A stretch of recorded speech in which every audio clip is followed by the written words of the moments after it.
Hi guys, James at Rampant Lion Reviews again for you today. For this one, we are going to do another out and about video for you. So today, I'm in Northford in Connecticut, which is just kind of out to the east of Hamden, where I've been staying with Laura and Josh. And we're going to have a little look at this place behind me. So this brewery is called Stewards Brewery.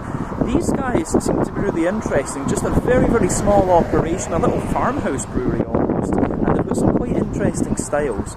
So we'll do as we always do, we'll go in, we'll have a little walk around, we'll try some of the beers, we might try some of the food and things as well, but hopefully this is another good one. Definitely nice to come and check out a more kind of small and random Connecticut brewery. So let's get cracking with this one, Stewards Brewery in Northford, Connecticut. Alright guys, so this is the exterior of Stewards Brewery, and it is pretty rural actually, and it's really pretty, I have to say. So you can see that we are pretty much kind of out in the countryside. You've got a nice garden centre over there, and yeah, it is really quite nice. They've got a pizza kitchen in tonight. I'm filming this one for you on the 15th of September 2023 actually, but you can see the front of this place is like proper kind of old school America, the red house with the white windows copied from Scandinavia. But yeah, they've got a lovely little kind of outdoor area here.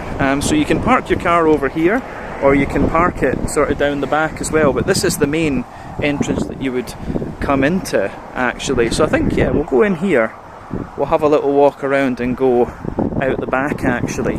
So yeah, you come in here and you can see it's this lovely sort of kind of just old school house. The bar's just over here, very small operation actually. So you come over here, you can walk around here, and you'll see the brewery is actually just down and over here. We'll look at that a bit more later on, but yeah, the back entrance is here. You can see that, that's where we've just come from. But yeah, you come out here, we were just literally over there, but yeah, they've got this lovely little outdoorsy patio sort of thing at the back, which is really pretty actually. And you can see they've got kind of cornfields. I don't know if that is corn actually, but certainly something growing over there. But very, very pretty, and that is the kind of back side of the house there. So I think it is probably time to go back in and try not to fall over the gravel, but get another beer. So let's do it. Catch you guys in just a second. You'll be seeing the first review in a little moment. There you go. Alright guys, well, time for our first tasting then here at Stewards of the Land. So the first beer that I'm going for isn't actually one that I'd planned to have when I came here. I was going to try the Japanese rice lager, but apparently that one was done. But yeah, the beer that we're going to have a look at then is called Honey Gold. It comes in at 4.4% ABV, and this one is a golden ale with some honey added into it. So I have to say, I do like the little bird and things that they have on the glass here. It's really nice. But yeah, when this beer poured, it had about a half finger of a frothy, I would say, kind of, it was a perfect white head. It has faded away to just be a very kind of thin foamy layer now, but you have a wee bit of a ring around the edge of the glass there. You can see that the beer has this lovely kind of pale golden straw colour to it. Remember, the colour of your beer depends on a few things. One, the type of malts that you use. This goes a long way to determining your EBC rating. Two, length of your wort boil is going to play a role as well, because the longer you boil the wort, the more the sugars caramelise, and thus you get a darker colour of beer. Any barrel aging that you do or adjuncts that you put into the beer will affect its colour as well. And when it comes to like a kind of light blonde ale like this, I wouldn't be surprised if the honey that they've put in this one does affect the colour a little bit. You can also see the beer has a little bit of a kind of natural haze to it. The condensation on the side of the glass is going to be affecting that as well, but yeah, definitely a little bit of a natural haze to it. But some really nice little bits of carbonation here, some bubbles sticking toward the side of the glass, a few little ones going up toward the surface of the beer there. But overall, it does look really quite nice, this one, and pretty much what you would expect from a kind of golden ale of any description. Let's have a wee look at the nose of this one then and see what it's all about. Oh yeah, that's pretty nice actually. I mean, as you would expect from a golden ale, it's pretty mild in its nose. It doesn't kind of jump out of the glass at you, but it's pretty solid actually. I do like how this one, I do like how it goes together actually. And it's kind of what you'd expect, to be honest with you. So the backbone of the beer, you absolutely have this little bit of like fresh white bready bread crust in there. A little bit of like a kind of Jacob's cream cracker as well. Yeah, Jacob's cream cracker. So yeah, fresh white berry bread crust, Jacob's cream cracker. There's a little bit of like a slightly sweet wholemeal brown bread in there. But then you've got that softer, more airy, fluffy white bread coming out of this one. So yeah, the way that this one goes together I think is really, really nice actually. Yeah, aroma-wise that's lovely. Certainly gets a thumbs up from me. On the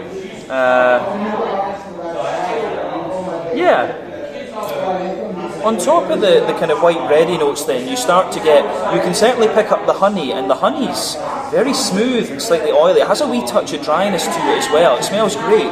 But then yeah, on top of the honey you've got a little bit of a kind of McVitie's digestive biscuity sort of thing. Yeah, McVitie's digestive biscuit for sure. Then you've also got, you do also have that little bit of kind of the oily honey. There's maybe a very slight hint of a straight up caramel in there as well. Very much like a kind of honeycomb note coming out of the beer too. I think in terms of the malty and kind of, in terms of the sort of malty and yeasty side of the beer, I think that's everything we really need to say about it. In terms of the hoppy side of things, there's a little bit of smooth earthiness in there. There's a little bit of like herbal character as well. And for me, the rest of it's mainly kind of grassy. It's got a little touch of floral note and a wee bit of grassy zestiness. But other than that, not too much to report in terms of like hoppy character. Golden ales are not the most hop-forward styles of beer. They're actually very difficult to get right. You have to find a real kind of flavour balance with these, to be honest with you. Yeah. So yeah, aroma-wise, this is lovely. In terms of the fruity side of things, then there's definitely a little bit of like sultana with this beer. A wee bit of a kind of, there's a wee bit of a kind of sultana, you know, dry white raisiny note out of this one. Oily pear for sure. Definitely a wee bit of like an apricot too. Yeah, definitely apricots, and then you've got a wee bit of like gooseberry in there, I think too. So aroma-wise, this is really quite interesting actually. This is certainly, I think this is a very good place to start. I've not reviewed too many golden ales on the channel, generally speaking, and I don't think we've reviewed too many of them when I've been doing out and about videos, so this should be quite nice. But yeah, this one is the Honey Gold, a 4.4% blonde ale with honey in it, our first beer here at Stewards of the Land. Let's get stuck in. Slàinte, skål, cheers.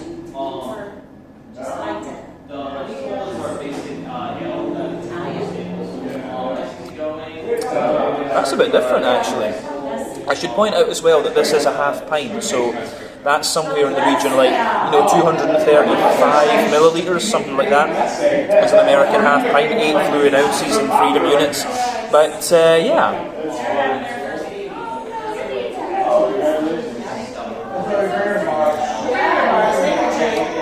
Yeah, this is actually pretty interesting because I thought it was going to be nice and smooth and kind of more malty leaning, but it's actually quite a clean and crisp and more hoppy leaning golden ale actually. Kind of reminds me of the Harveston Bitter and Twisted from back home in Clackmannanshire. So yeah, that's quite interesting, this one. There's a good choice actually. It's got a little bit of a nostalgia to it for me. But let's break it down and describe it a bit more in depth. On that middle third of the palate then. Yeah, the first 3 months are crazy. What's your advice? On that middle third of the palate, you've got a nice little bit of a kind of fresh white bready bread crust in there. You get a bit more graininess out of it into the aftertaste. Further forward in that on that middle third of your palate, you get a little bit more of a kind of Jacob's cream crackery type note out of this one. There is a little bit of a woody sort of crackery thing there, and that gives you more dryness into the aftertaste.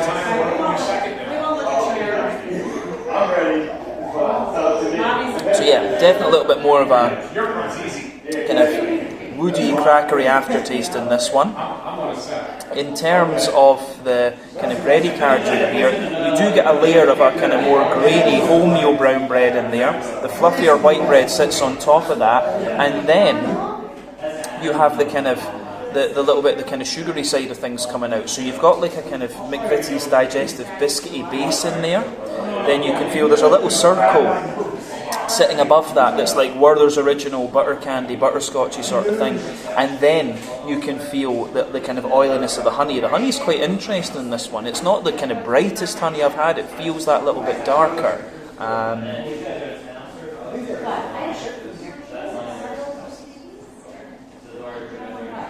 Yeah, the beer's got that.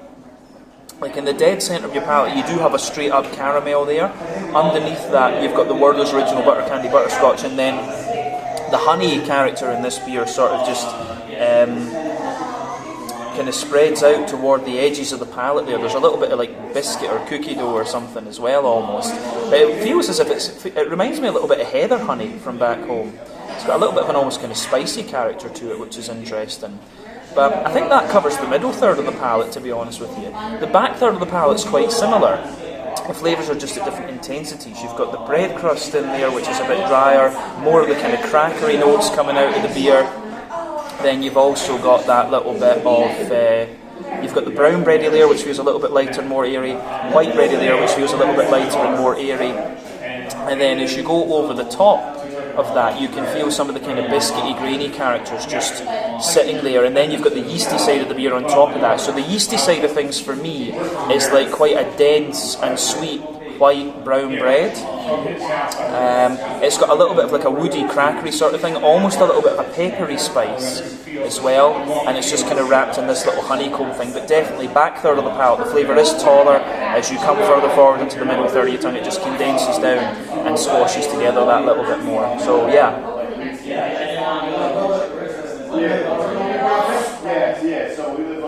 So yeah, the way that goes together is really nice. In terms of the the hoppy side of things then, back corners of the palate, you've got a lovely little bit of earthiness in there. As you move further forward, it gets a little bit more herbal, and as you push toward the kind of front corners of the palate, you've got that nice floral aromaticity there. And as I say, this beer does have a wee bit of bitterness to it, which is interesting. Round the front curve of the tongue, it's a little bit lighter and more grassy, a little touch zesty as well.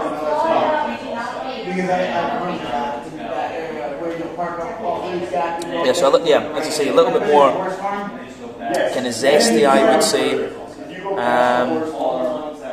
And yeah, the way that goes together, I think, is really very, very nice.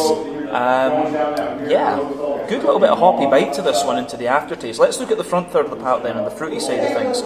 So the base of the front third of your palate, it's got a little bit of a kind of Jacob's cream crackery, Jacob's cream crackery note underneath. You do get a bit of the bread crust as well, then the white bread, then that nice oily bubble where the juicy fruity esters roll their way out of the beer. So for me, the fruity side of this beer, it's quite, the fruity side of this beer, it's got a nice little bit of like sultana at the back of the front, that front third of your tongue. As you move further forward, a lot of oily pear to this one.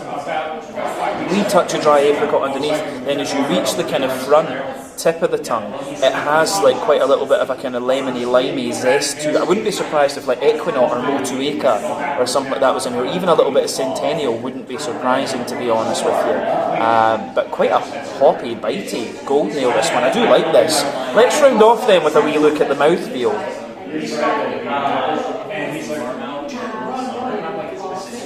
So yeah, the mouthfeel of this one for me, kind of mid-range, light-bodied. Carbonation is quite crisp in this one, which I do like.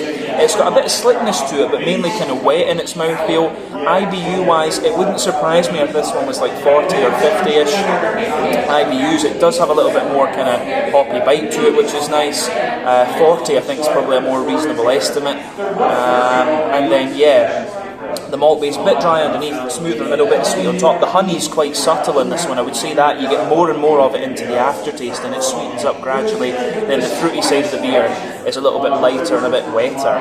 But overall, that's a really nice golden ale, this one. I certainly wouldn't hesitate to drink that again. A very good place to start, actually. Even though I was disappointed I didn't get the Japanese rice lager, that would have been nice.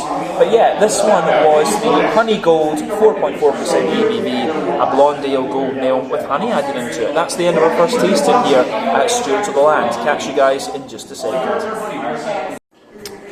So yeah guys, let's have a little look at the tap list that's available here today at Stewards of the Land. So yeah, they have the Yellow Fields New England Double at 8.1% ABV, the Honey Gold at 4.4%, which you've just seen reviewed.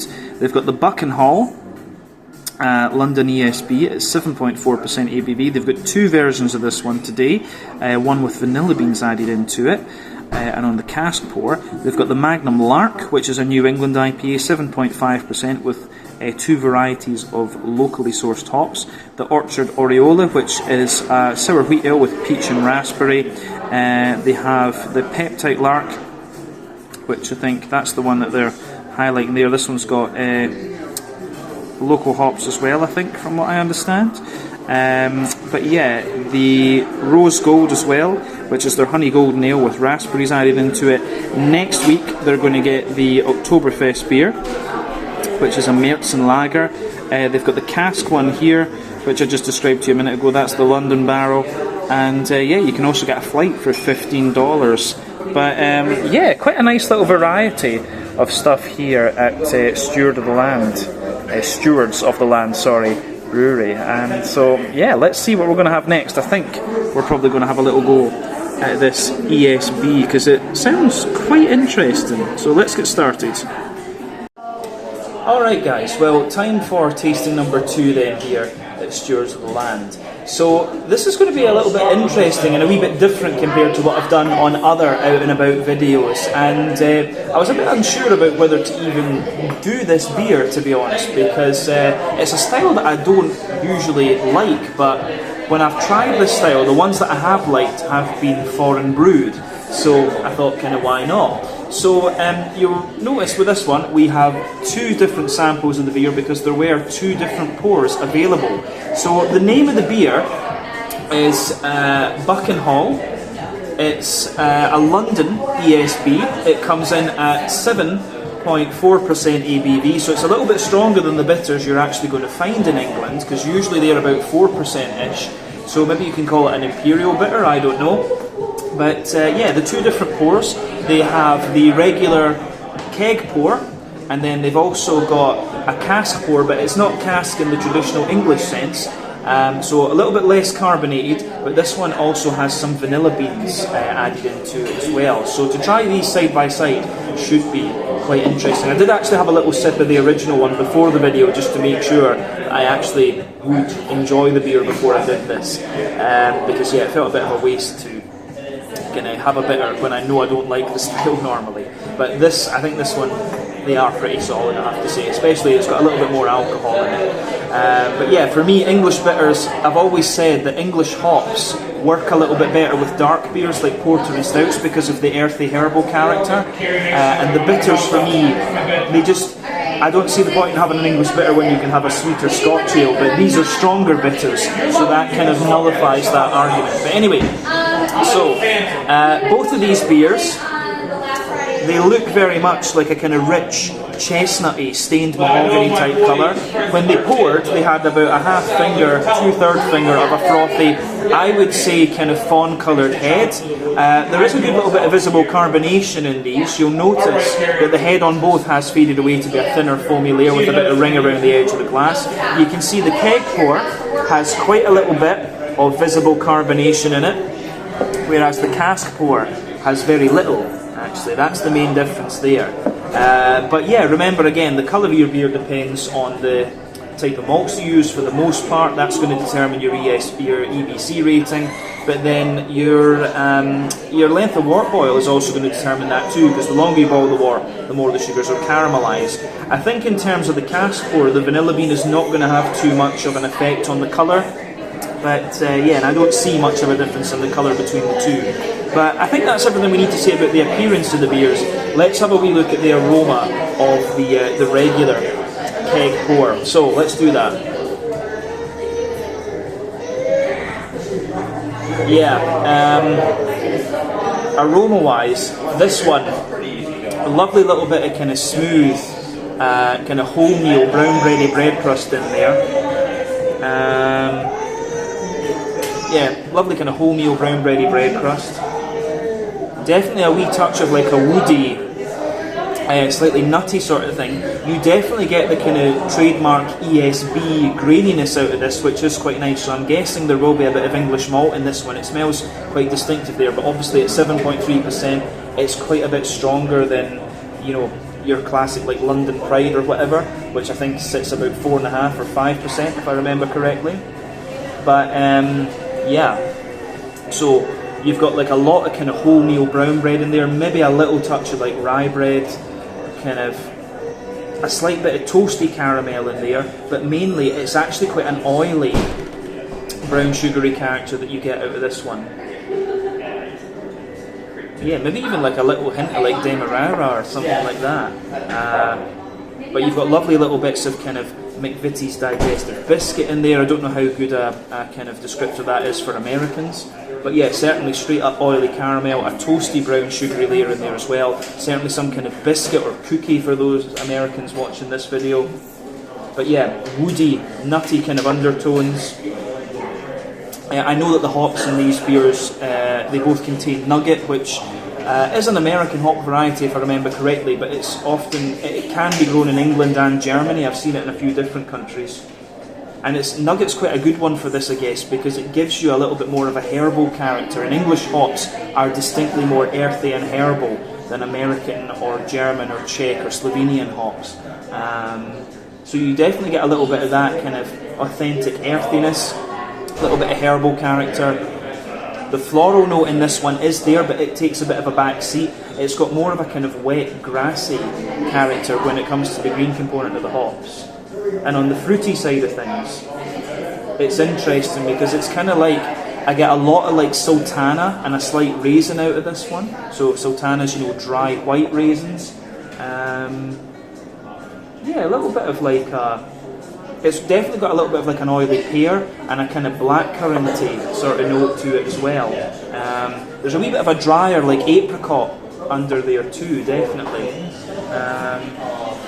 Quite a rich apricot as well, I have to say that. So the aroma of this one is really quite nice actually. Let's have a wee look at the cask poured one with the vanilla bean. Oh yeah, no. This one smells a lot more like a kind of more modern pastry-ish beer, if we can call it that. And you have to remember as well that cask beers often tend to be, at least in my experience, they tend to be drier and less pungent in their aromas than their. They tend to be a little bit less pungent in their aromas than their keg counterparts. So the thing with this one is it is chilled. That's one of the main differences here. The keg, the cask that they're using here is chilled, but yeah. The vanilla bean in this one is really obvious. You do have the other elements in there, like the bread crust, the nuttiness, the woodiness, the brown bread, the different brown sugars, but the vanilla bean really jumps out of this at you. It almost, if I was smelling this blind, I'd probably think it was tonka bean rather than straight up vanilla bean, because it's a very, very rich vanilla bean, actually. But then, again, you know, that's just popped into my head there, that tonka beans are actually banned in America. So, kind of makes sense, eh? So yeah, the aroma of this one is quite, is really quite interesting from that perspective. Yeah, a lot of vanilla bean in that one. Not so much in the way, you do get a bit of grassiness out of this, but the hops take a bit of a back seat. But yeah, aroma-wise, both very interesting beers. Let's have a taste of this one then and see what it's all about. We'll do the regular keg pour first. So this one is the Buckenhall a 7.4%, sorry, not 7.3%, 7.4% London ESB, so quite a strong one at that. Sláinte, skål, cheers.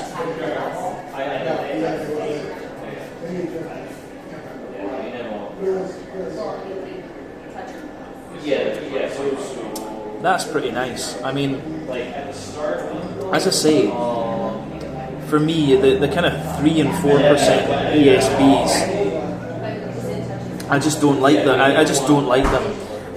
The kind of graininess that they have and the kind of earthy herbal hop thing, they just feel a bit unbalanced to me. I mean, I grew up with the Scotch ales, obviously, which are a bit sweeter. This is definitely doable.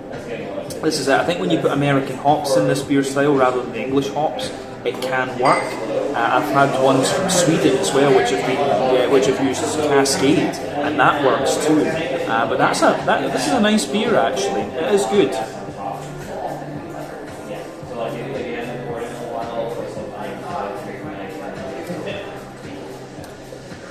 So yeah,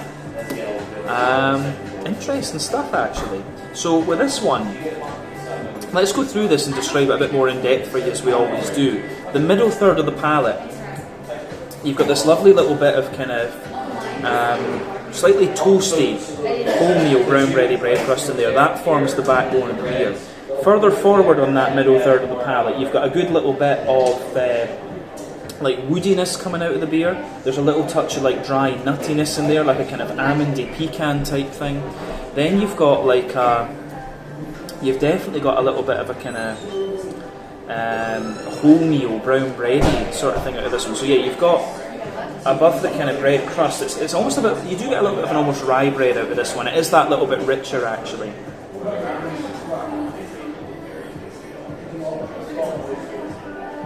So this is really nice. Yeah, flavour wise, it goes down really well. It's actually very, very clean in a sense too. Pardon me. Breathed a little bit of that down my throat there. But yeah, you've got the rye bread, the kind of wholemeal brown bread. It's almost a bit like a kind of German pumpernickel bread actually. But you can feel a bit of the graininess of the bread coming out, and it's that graininess for me that defines an English bitter, to be honest with you. On top of that bread, you start to get the more oil. You get a little bit of a toasty brown sugary layer.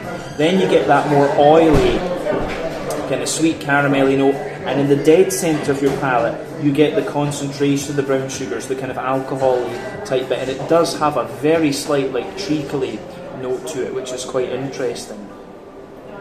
I do wonder, if I tried this beer blind without knowing what it was, I do wonder if I would pick up that it was an English bitter. I wonder if I would think it was maybe like an old ale or something like that, an English old ale.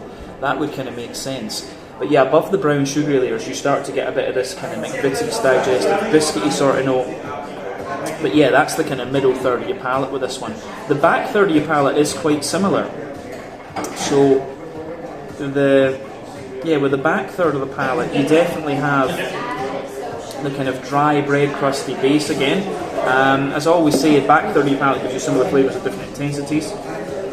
So the bread crust is certainly a little bit more kind of, yeah, the bread crust is a little bit drier. You've got an almost like crackery layer in there. The brown bready layer is a lot lighter and taller and more airy. Then some of the drier brown sugars just kind of creep over the top and give you there. Then you've got the yeasty side of the beer. So the yeasty side of things for me, it's this dense, sweet, wholemeal brown bready character.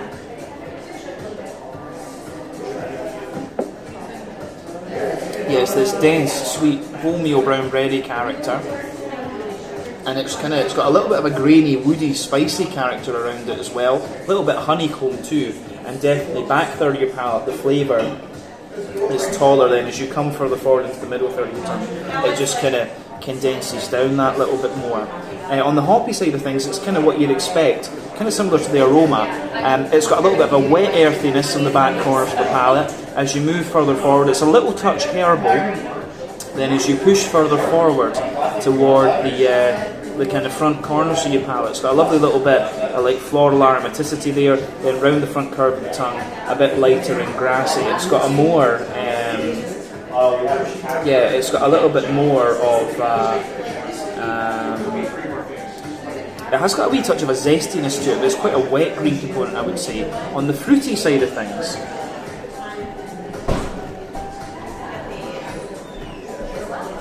yeah, on the fruity side of things, for me, it's quite the base of that front third of your palate. You've got the bread crust again, you've got the brown bread, and then you've got that oily bubble. And the oily bubble for me,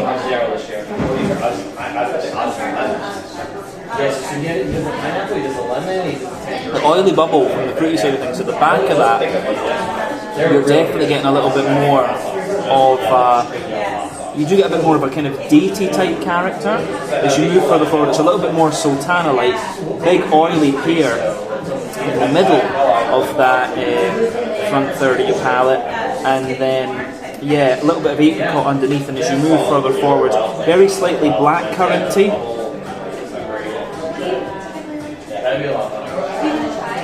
Yeah, very slightly like blackcurranty, maybe a very slight touch figgy, and then yeah, I think that covers it on the fruity side of things, to be honest with you.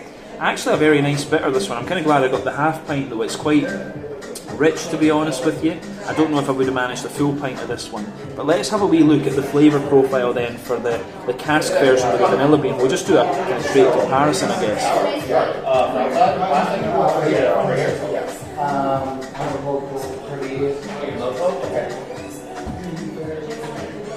Oh yeah. The cask version, the vanilla bean is so prominent in this one. The vanilla bean almost kind of takes over the beer. It's nice, as I say. So this one actually feels a lot more mild than that one. I maybe should have done this one first and then the keg pour, to be honest with you.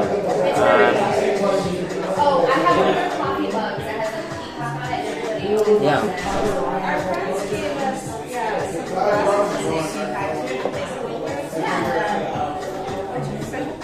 Yeah, even after you take another sip of this one, the vanilla bean is just like so dominant on your palate. The kind of bready flavours that I was talking about, the bread crusty dryness that we got in the keg pour is really minimal in this one by comparison. The brown bready character is a lot brighter. I get a lot more kind of nuttiness out of this one as well, and the brown sugars are a little bit more kind of honey-like, light and honey-like. But on top of the bread, you have this, like, you know, the fibrousy kind of vanilla bean type quality just sitting there. So this beer is drastically different to the kind of keg pour. Actually, I do like how it goes together. But I think if I had to pick the two, I probably prefer the original to the kind of modified cask one.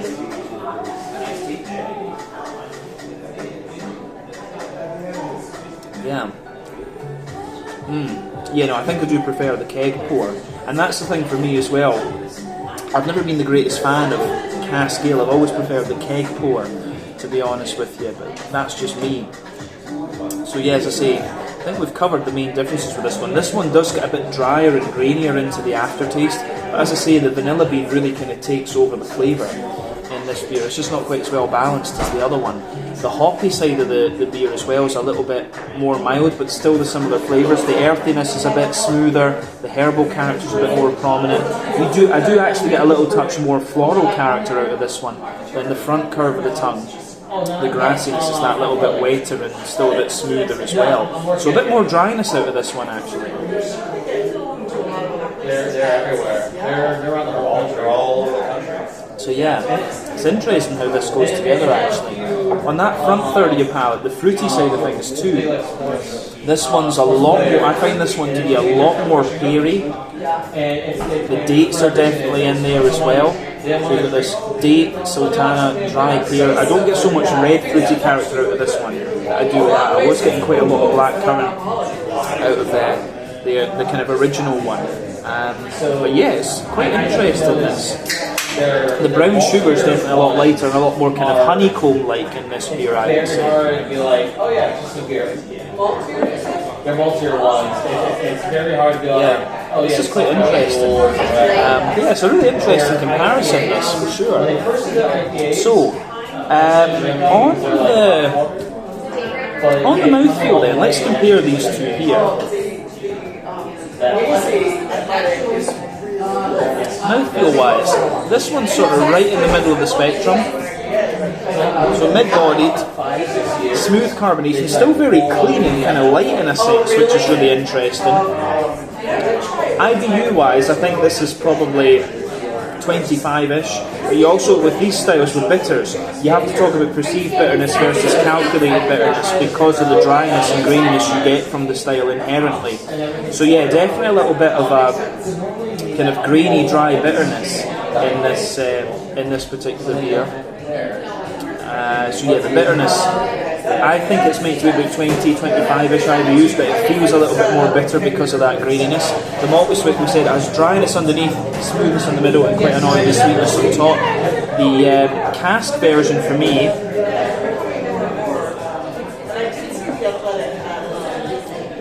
this one feels a little bit thicker. This is probably pushing up a little bit further up the scale, like toward the top end of mid-body. The carbonation is very, very smooth. There's less carbonation in this, of course, and it has this almost kind of like creamy mouthfeel to it as well. IBU-wise, this one feels less. The bitterness on this one feels less than the keg. Potentially the vanilla bean sort of smoothing it out. This one feels as if it is about 15 or 20 IBUs. That one feels about 20-25. It does feel a little bit more bitter. The malt base again, dry underneath, but a very smooth dryness, quite sweet in the middle and even sweeter on top. The fruity character between the two is quite interesting. This one's got quite a dry fruity character into the aftertaste. This one's got a little bit more oiliness to it, and as we said earlier, a little bit more of a kind of red fruity note as well.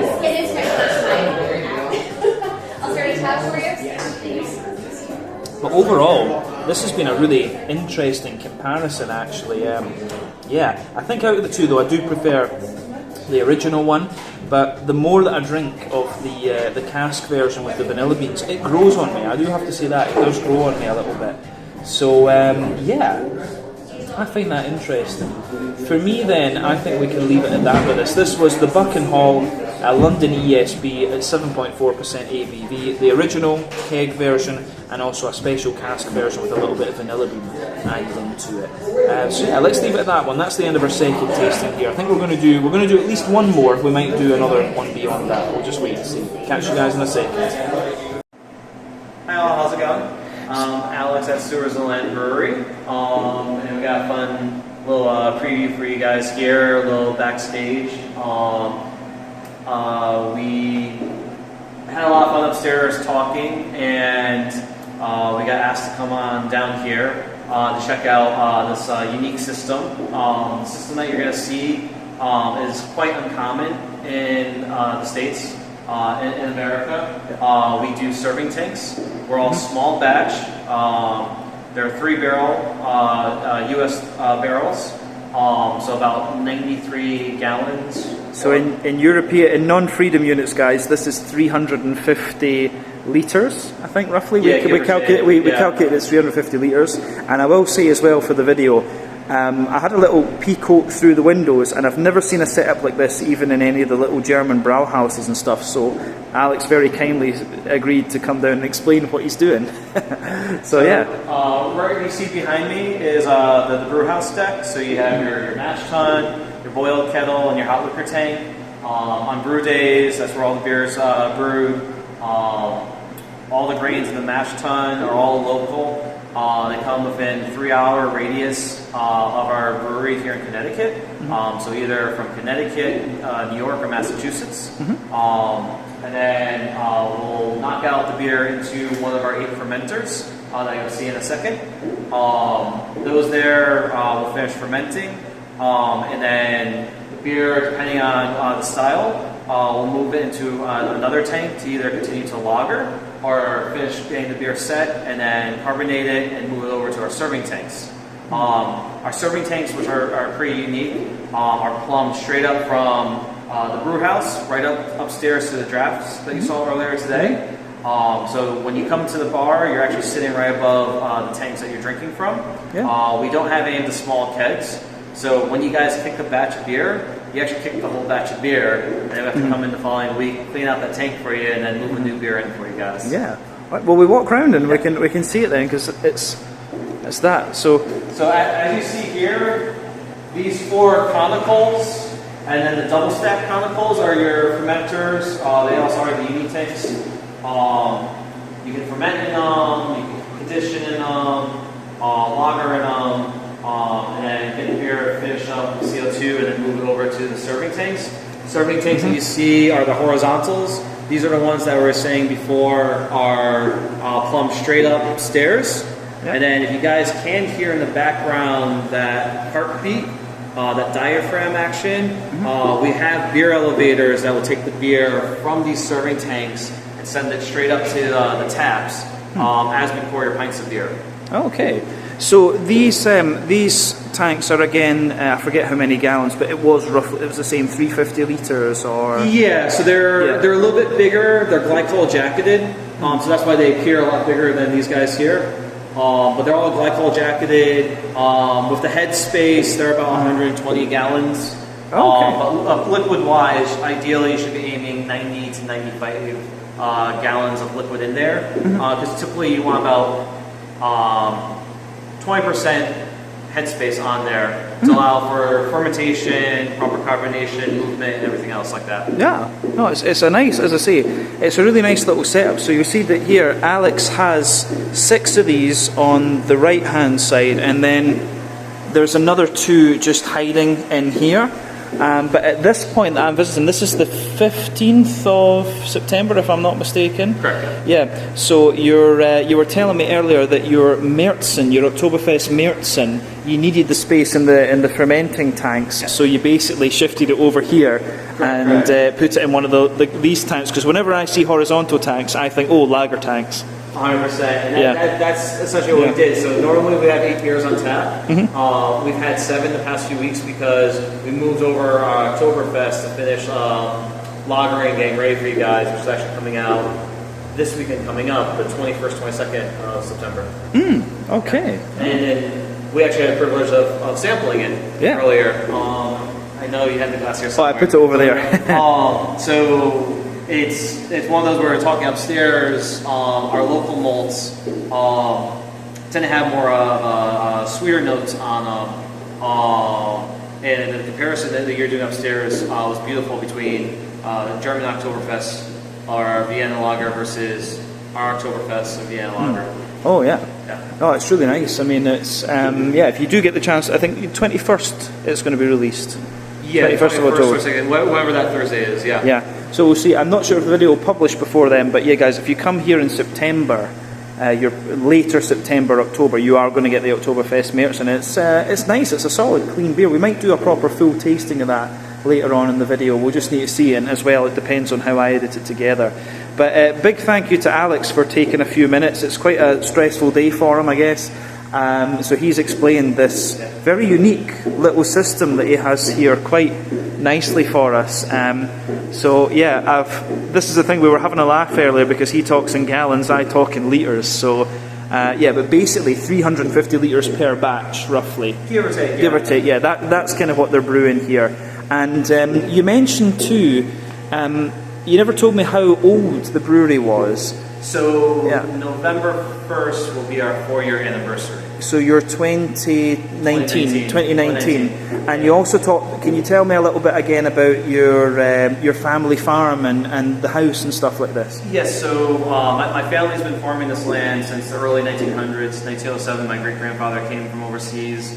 And my brothers and I have been farming. We do about 130 acres of crops in the summertime, about 11 acres of greenhouses spring and fall. And I got into brewing over a decade ago and asked, well, can we do this on the farm?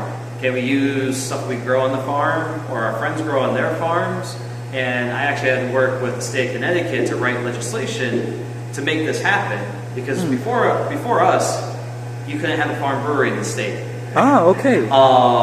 And we had to work with the state a few years. So I actually helped pass that legislation back in 2016, 2017. And I had to take that to my town and ask them, well, can you adopt this so we could do this in our town?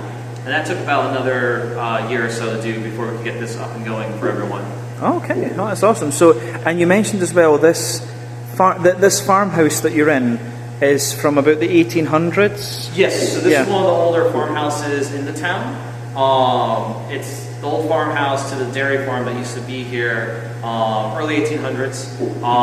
The upstairs we kept more or less how it was, and modeled the tap room after the original tavern in town, which actually my oldest brother lives in down the street. That's from the late 1600s. So you get a lot of woodwork, a lot of stonework up there, but you still get a little modern vibe as well. So when you come in, you feel like you're coming to someone's house, a nice gathering place, rather than going into like a factory or a restaurant. Yeah, no, it's very nice. I mean, guys, as you saw, it's a really nice little spot, and as I say, you're getting 350 litres per batch. That is a pretty damn. You're going to get pretty damn unique beer, and I do like the mentality of. You've got all these. It sounded like you've got a lot of collaborations with local farmers and small businesses and stuff. It seems that Alex is like, oh, let's try brewing with this, see what happens, and if it's good, great. So it really is a nice little mentality there. So thank you for explaining the brewery and taking a few minutes. This is Alex De Francesco. Right, right? Alex De Francesco. I nearly forgot your second name there, but yeah, this is the main man behind Stewards of the Land Brewery here in Northford in Connecticut. So yeah, do come and say hello, and you'll see him around, I'm sure. Cheers. All right, guys. Well, time for tasting number 3 then here at Stewards of the Land. So the beer that we're going to have a look at for this one is one that actually hasn't been released officially at the time that I'm tasting it, but Alex, who you would have seen in the last segment, he was very kind and poured me a proper sample of this and said, oh, go ahead, go review it. So big thank you to him for making this possible. So this particular beer is a style that I very much enjoy, one that I was really quite surprised at how popular it is here in Connecticut and New England generally. But definitely cool to try a few American brewed examples of this style as well. So this particular beer is called Harvester. It comes in at 5.7% ABV, and this is Stewards of the Land's Oktoberfest Märzen. So yeah, for those of you who don't know, the Märzen style is a German lager beer. It was brewed originally to celebrate a royal marriage. I think the Augustiner one might have been the first one, if I remember correctly. But the idea was that this beer was brewed in March, because you weren't legally allowed in Germany to brew beer during the summer months because it was too hot, hence why, and you didn't have artificial refrigeration, hence why many of these breweries had rock cellars and things like that. So the Märzen lager was brewed in March, März, auf Deutsch, that is German for March, so it was aged over the summer months and it came out a little bit stronger. So the Märzen is basically a kind of amber coloured German lager in essence. But yeah, when the beer poured, I was getting set up and coming to find a nice spot outside. When this beer poured, it had a lovely little bit, had a lovely kind of half finger of a frothy, I would have said sort of cream ivory coloured head. That has faded away to be a very thin layer now. There's just one or two little spots there, and it's got a little bit of a ring around the edge of the glass. But I should also point out, when I'm trying this one, it's basically being lagered for another week. I'm drinking this one a little bit, maybe too fresh, if you like. But yeah, you can see the colour on this one. It's a lovely sort of rich amber. It's almost like a kind of West Coast double IPA or something like this, or West Coast IPA type colour this. There's not too much in the way of visible carbonation with this one. I guess that's probably, again, just because it's slightly young. But yeah, it certainly looks the part of a German Märzen lager, and you can see that it has a little bit of this natural haze. You saw in the last segment before that this is a very, very small operation. So yeah, it shouldn't surprise you that a lot of these beers are kind of unfiltered and unpasteurised and things like this. This is just a very, very small, like farmhouse family brewery actually. So yeah, let's have a little look at the aroma of this one then and see what it's all about. I will admit as well, before I was tasting this, he gave me a little sample. I did taste it, so I kind of know what this one tastes like, just so you know. But aroma-wise, this beer, it kind of gives you a little bit of everything you'd expect. You've got a bit of like fresh white bready bread crust in there for sure. There's a little bit of woodiness. There's a little bit of kind of nutty character as well, but not too much. And the kind of the malty side of this beer, you've got wholemeal brown bread in there. You've got a sweeter white bread as well, but the bready character comes across as being almost like a little bit buttery, which is really interesting. So for me, you do get with this one, I found with this beer, if you actually take a proper gulp of it, you get the proper Märzen flavour. If you sip it, it does come across as a little bit more kind of ale-like. You'll see that in a wee second, but or when you try it yourself. But yeah, on top of the bread, you've got a little bit of a toasty brown sugary note there, a lot of like Werther's original butter candy, butterscotchy type notes, and then yeah, above the kind of, you've got the toasty brown sugar, you've got the Werther's original butter candy, butterscotchy sort of thing, and there is a little bit of a straight up kind of caramel in the middle of the nose with this one. On the hoppy side of things, it's pretty much what you would expect. The hoppy character in this beer, you can smell that it's not German hops in this one, I will say that. You can smell the earthiness is a little bit less apparent in this one than it would be in a German Märzen. The floral character is a little bit more pronounced as well. The grassiness also has that little touch more zestiness to it, but the fruity character is really nice. I mean, you've got this little bit of like, you do have this little bit of kind of like oily, there's a lot of oily pear in this one, so yeah, a lot of oily pear, sultana for sure, maybe a little bit of a drier datey character, certainly some apricot in there, and yeah, I think that covers, the fruity character in this one is very much like yellow, dry yellow fruits, apricot, pear, sultana, date. I think that kind of covers the fruity side of this beer. So yeah, let's actually have a taste of this then and describe the flavour for you properly. This is the Harvester, their Oktoberfest Märzen, 5.7% ABV. Drinking this one a week or so before it should be released, but that's pretty damn cool. Let's get stuck into this one. Slange, Skål, cheers, Prost.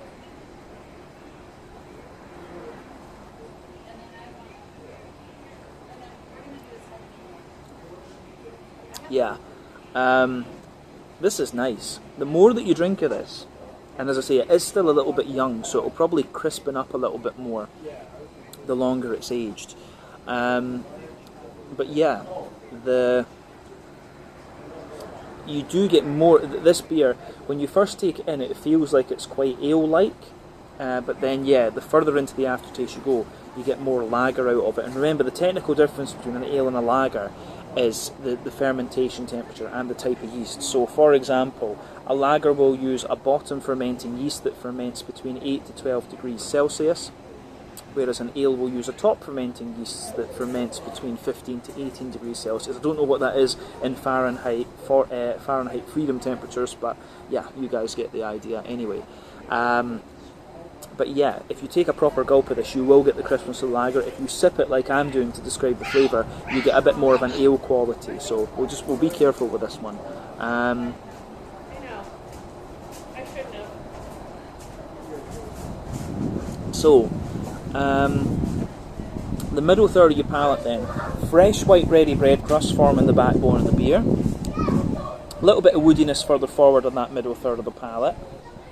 On top of that, there's a wholemeal brown bready layer, which has a good bit of sweetness to it. Then you get a fluffier white bready layer coming out of this one. Then a little bit of toasty, very slightly like toasty light caramel in there. Then there's like a circle in the middle of your palate, which is kind of Werther's original butter candy, butterscotchy sort of flavours. And in the dead centre of your palate, you do get a little bit of this sweet caramel, but almost kind of honey-like type quality coming out of this one. So that's really nice, I have to say that.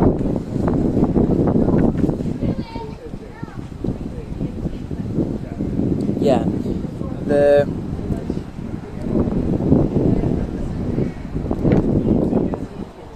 I think that covers the middle third of the palate. The back third of your palate is quite similar. The only other thing I would say is you get a wee touch of nuttiness out of this beer the further into the aftertaste that you go, and you also get more of the grainy character. So the back third of your palate, you've got a lovely little bit of, as I say, you've got the bread crust in there, which is a bit drier. You've got an almost like crackery layer on top of that. Then you get a wholemeal kind of brown bready layer, which is just a little bit lighter and and more airy. Then you get the white bready character above that, which again is a bit lighter and more airy. Some of the drier brown sugary characters just creep over the top of that.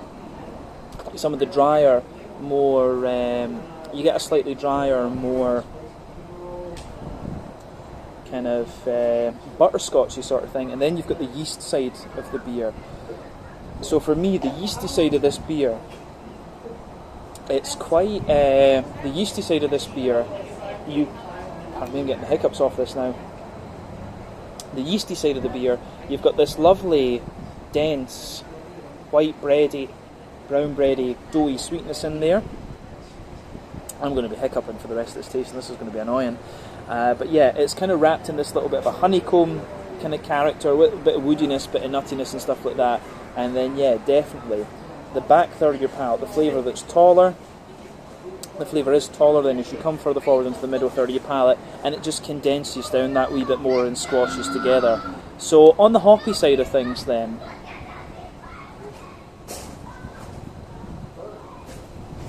for me the hoppy side of the beer is quite nice. There's a little bit of earthiness in there.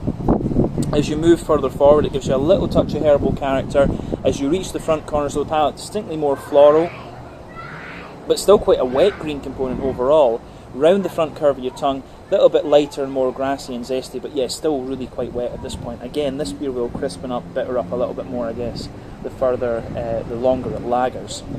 But let's have a little look at the front third of your palate then, and the fruity side of things. So front third of your palate, the base is that soft white bready bread crust, wholemeal brown bread and white bread on top of that. Then you get that nice oily bubble that's in there.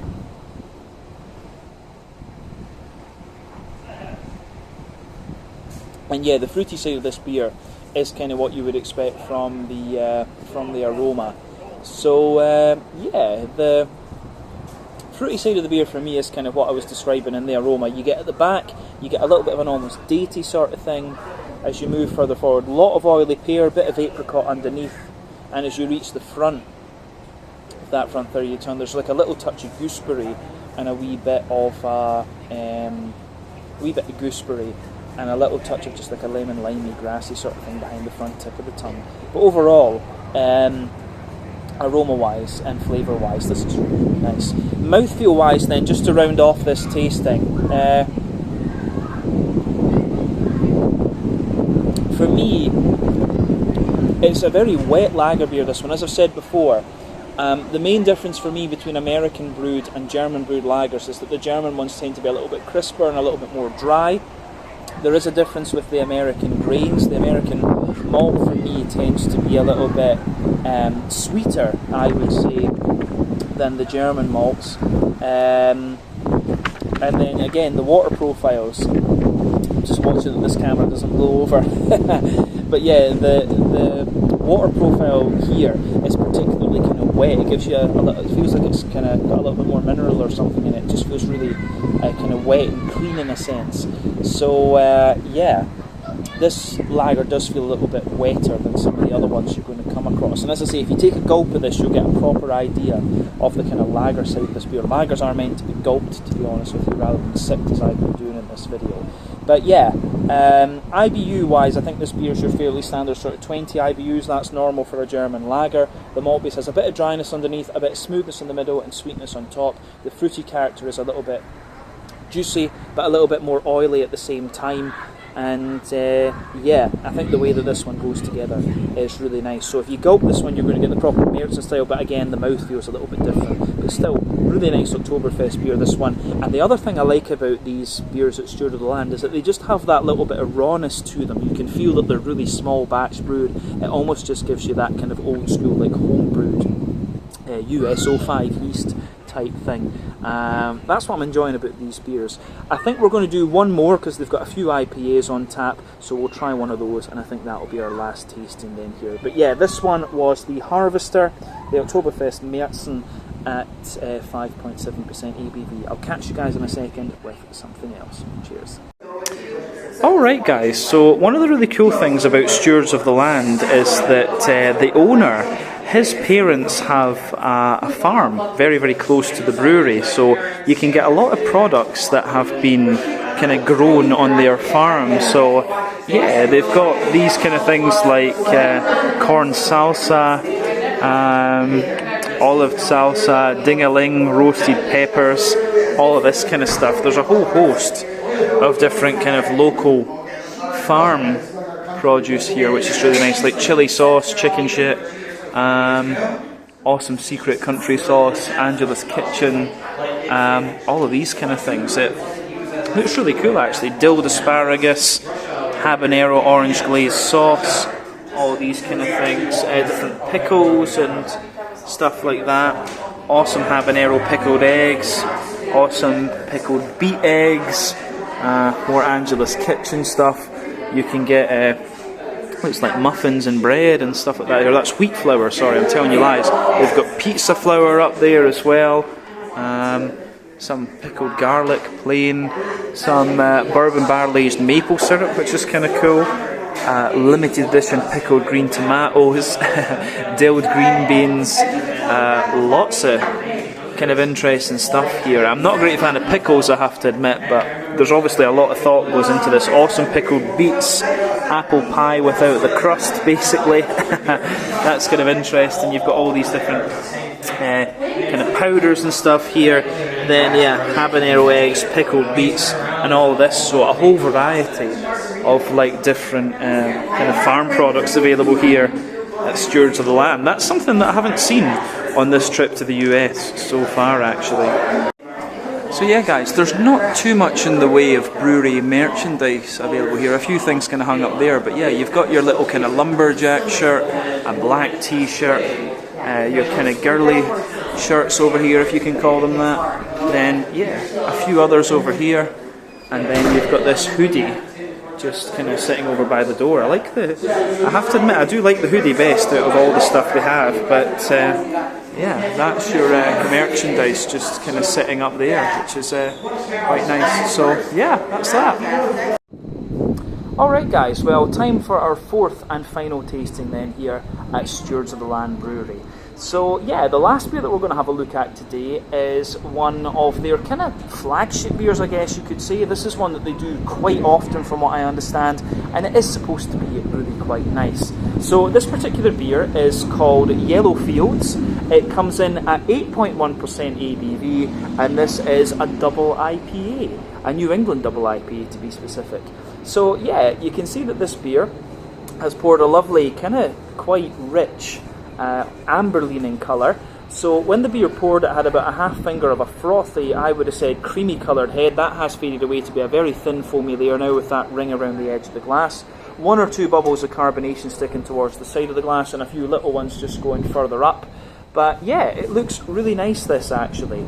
So you can see the level of haziness in this beer is not too it's not too far away from what you'd expect from an 8%er, to be honest with you.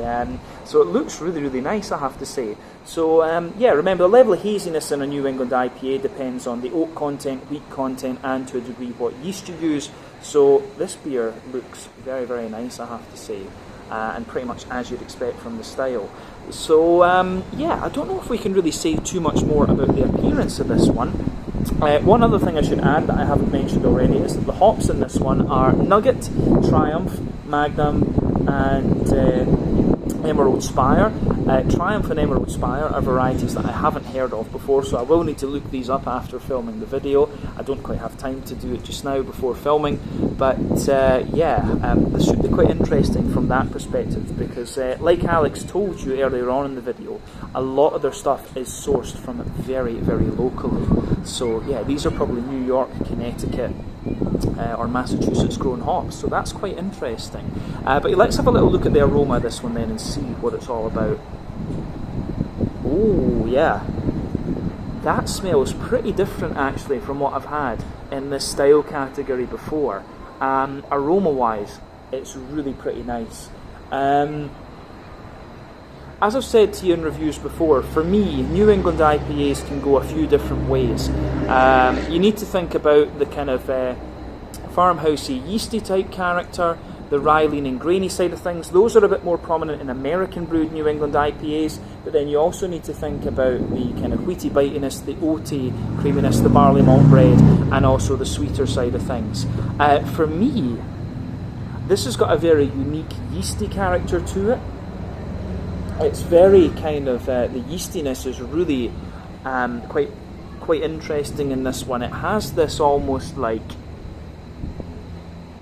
I don't even know how to describe that. It reminds me, the aroma in this one reminds me of Advocat, which is this sort of egg-based spirit. It's got a really distinctive backbone to it, this one. I've never smelt a New England IPA that's quite like this. So yeah, very yeasty leaning for sure. Definitely a good little bit of wheat in here. The barley malt is quite distinctive, and you've also got a wee touch of sweetness out of this one. It smells really lovely, I have to say that.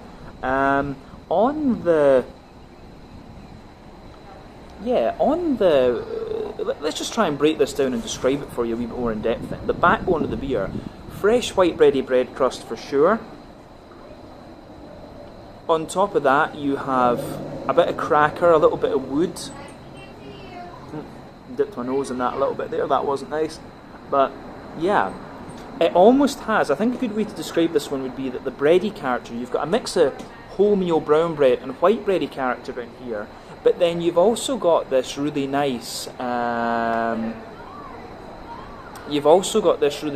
Hefeweizen and type character coming out of the beer, which I think is really unique. So it's got a little bit of a Hefeweizen, a bubblegummy, banana, clovey type thing going on.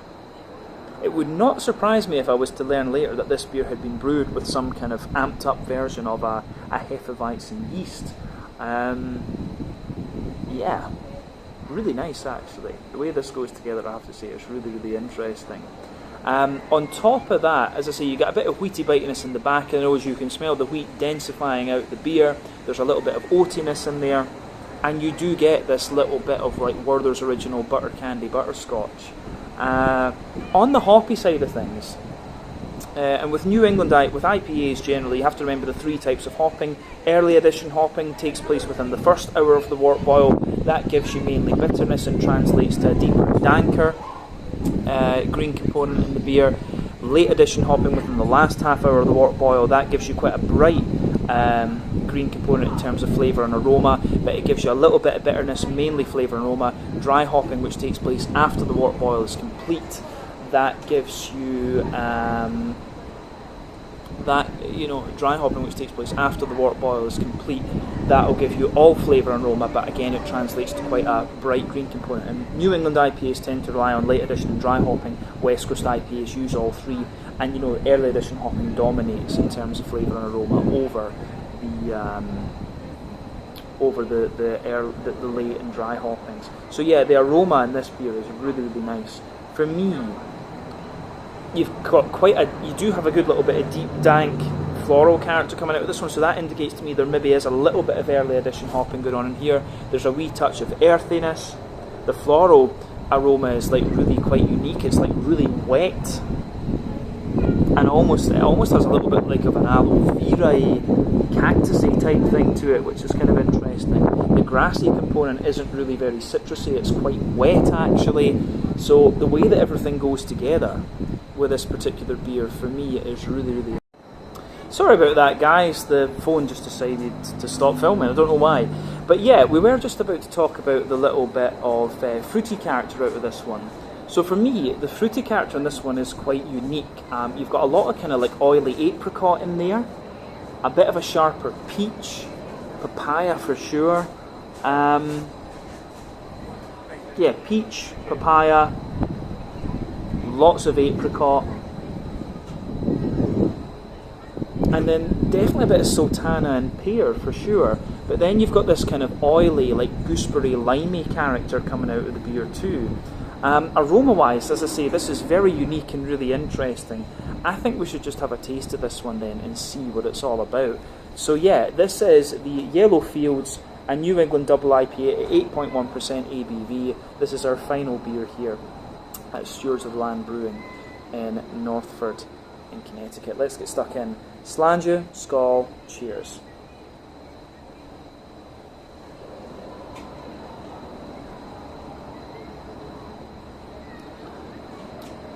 Ooh, that's really nice. This is definitely, it is definitely more of like a grainy, farmhousey sort of, yeah, it's definitely more of a kind of greenhousey, farmhousey sort of IPA, this one. It's really, really nice actually. You do get quite a bit of kind of graininess and bitterness out of this beer into the aftertaste, but it's lovely.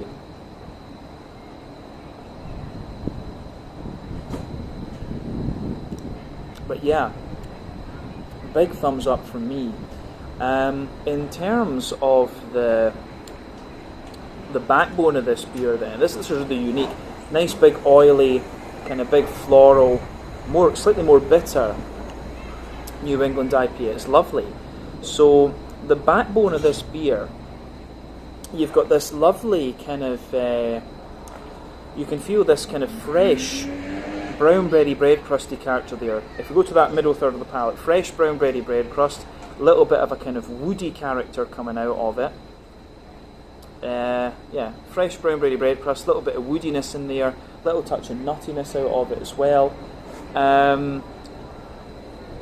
Yeah, on top of that, wholemeal brown bread for sure.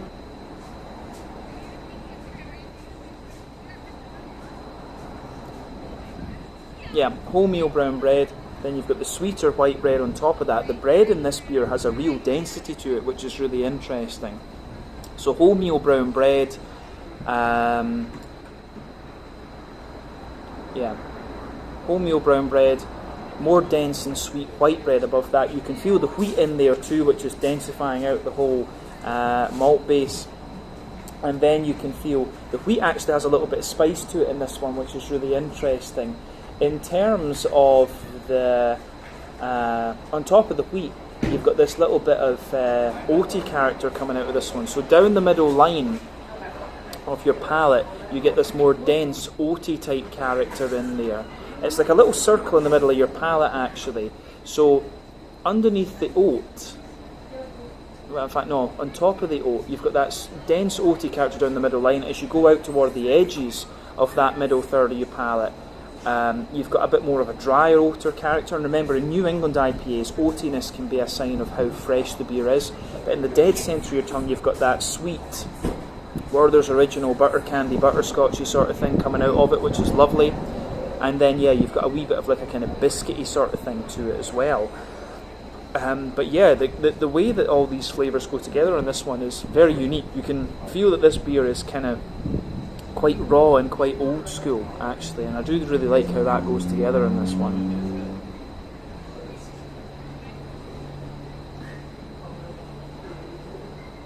Yeah, I think that covers the middle third of the palate. The back third of the palate then is quite similar.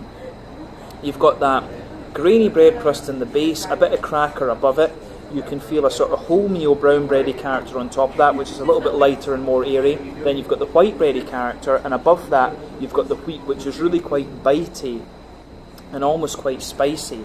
Then you've got the yeasty character sitting above that, which is really nice. So the yeasty character for me is like this really dense and sweet mix. It's almost like a Cheerio. There's almost like a kind of underlying like Cheerios, Honey Nut Cheerios type flavour to this beer. It must be their house yeast that they're using.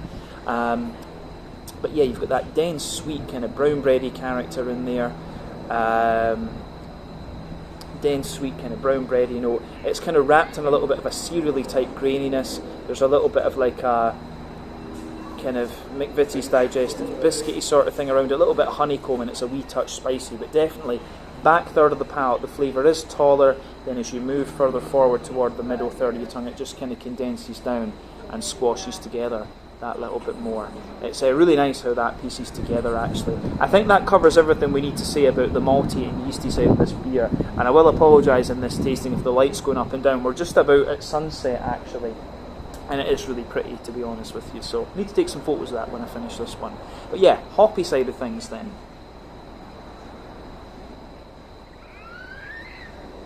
Back corners of the palate, you've got a nice little bit of earthiness in there. As you move further forward, there's a little bit of herbal character. and as you push further forward, it gets gradually more and more sort of floral and spicy. There is a good degree of spiciness and bitterness to this beer, so we're pretty sure there's some early edition hopping going on in this one. Round the front curve of the tongue, it's a little bit lighter and more grassy. The grassiness is a little bit more oily in the beer, which I think goes together really nicely, and that's in keeping with the rest of it. Let's look at that front third of your palate then, and the fruity side of things.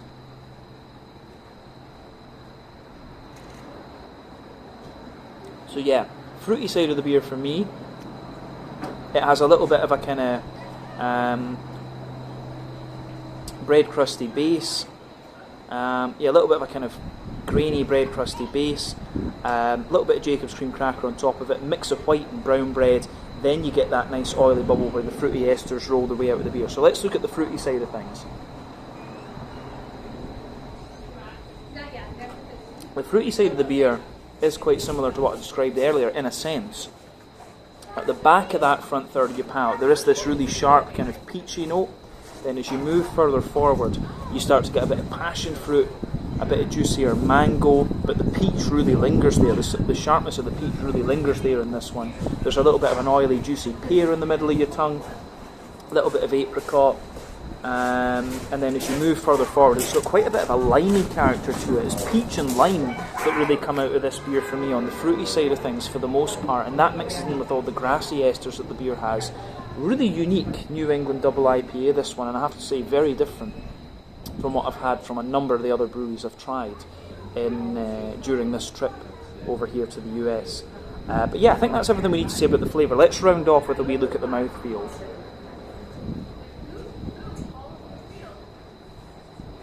For me, mouthfeel wise, this beer, pushing toward the top end of mid-bodied, carbonation is very smooth. It's got a lovely kind of silkiness, creaminess and sort of oiliness to it, this beer. As I mentioned earlier, this one has a little bit more bitterness to it, and it has a wee bit of spice too, which contributes to that bitterness. So I would want to say that this one is potentially like 60, 70 IBUs. It has quite a bit of floral aromatic spice. The malt base has a bit of dryness and graininess underneath, smoothness in the middle, and a wee bit of sweetness on top. Again, you can kind of feel the rawness and graininess out of this beer. It does give you this like old school homebrewed US-05 yeast type impression, which is really interesting. And the fruity character in this one, wet, slightly sharper, and kind of almost oily and silky in a way. I really do love how this beer goes together. Very different from the other IPAs that I've had during this trip, and I've enjoyed it, I have to say that. So yeah, this one was the Yellow Fields, a New England double IPA at 8.1% ABV with Nugget, Triumph, Magnum and Emerald Spire. Triumph and Emerald Spire are of course hops that I've not really encountered before, so I need to keep an eye out for those going forward. But let's leave it at that for this one. This was our fourth and final tasting here at Stewards of the Land. I'll give you my final thoughts on my time here, and yeah, I'll catch you guys with that in just a little second. It's landed just now. So yeah guys, I'm not sure how well you guys are going to see this, but this was the kind of sunset that was just over my shoulder here at Stewards of the Land. Absolutely lovely. Yeah, that's that. Pretty stuff. Alright guys, well that is my time over then here at Stewards of the Land Brewery in Northford in Connecticut. So I had a really nice couple of hours here. I got to try a good few different beers. We had the Golden Ale, then we tried the two different pours of the English Bitter. I also got to have a little taste of the Märzen, which wasn't released yet, and then we finished off with one of the IPAs, which was really quite unique. But all the beers were really good. They had this little bit of rawness to them, which was really interesting because it kind of took me back to the whole sort of idea of like farmhouse brewing, home brewing and stuff like that. And the beer just tasted this little bit raw, which I thought was really quite nice. It was really cool to bump into Alex, the owner. A little bit of a stressful night for him. You know, his wife is actually expecting a baby tonight, so yeah, he's kind of hanging out behind the bar, helping his temporary staff make sure they can do things and stuff like that, but just waiting for that call from his wife to hear that the baby's coming and things. But he was very generous with his time, lovely guy, showed me around his brew apparatus and stuff, and obviously we filmed that little segment with him. But yeah, very positive vibes here from Stewards of the Land Brewery. He also gave me this lovely little hoodie to take away with me, so that was very cool too. In total, I spent like 22 American dollars, including the tip. I think the beer was like $18.50 or something like that. So that's like 185 Swedish kroner, maybe about 17 euros, £15 sterling, something like that for those of you watching in different places. But yeah, really nice couple of hours here at Stewards of the Land Brewery. This is one that I was recommended to check out because they are very small and doing some really kind of unique stuff. So yeah, this is a brewery that if you get the chance, I really would recommend that you check out. Very, very small operation and really quite unique in that sense. So yeah, that's everything from here. I hope you guys have enjoyed another out and about video, but do come and check these guys out if you find yourself in the New Haven area of Connecticut. Until the next time, check out my social media, check out Stewards of the Land Brewery social media, and I'll see you guys in the next out and about video. Slàinte, skål, and cheers.